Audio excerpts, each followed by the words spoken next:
So, ayun. Ayan, linis muna tayo ng bahay kasi sobrang kalat. Baka pagalitan na naman tayo ni Mama. Ano ba to yan? Baliktad yung video ko. Ano lang tayo na fast forward, exercise lang. Ligpit. Hindi ko na alam ang sasabihin ko. Ano ba to? Hindi naman tatawa pagka video eh. But, ito pa. Hindi maklaro yung pa-video.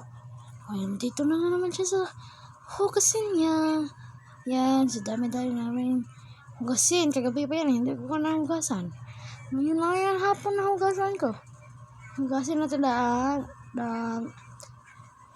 hugasan natin for marating si Mama at Papa.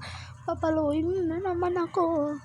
Kailan naman magrarap pamaya pag hindi malinis ang bahay at hindi ba nahugasan yung plato? Ano ba to? Okay pa ba to? Oh my God. Yan, konti lang naman yan. Konti raw. Tagal ko.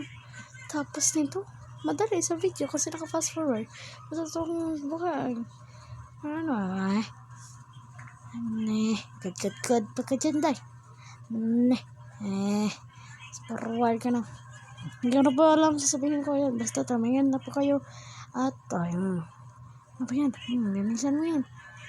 Pag. Yan. Isang banlaw na yan. Huwag kayong Ayan. Pag. Ito kasi hindi na yun yung greenish. Na-stuck na yung mga dupat sa greenish. Ayan. Linisan natin dito. Para malinis. Hindi magalit sa mama natin. Para hindi wala nang magra-rap. Ayan, dyan din.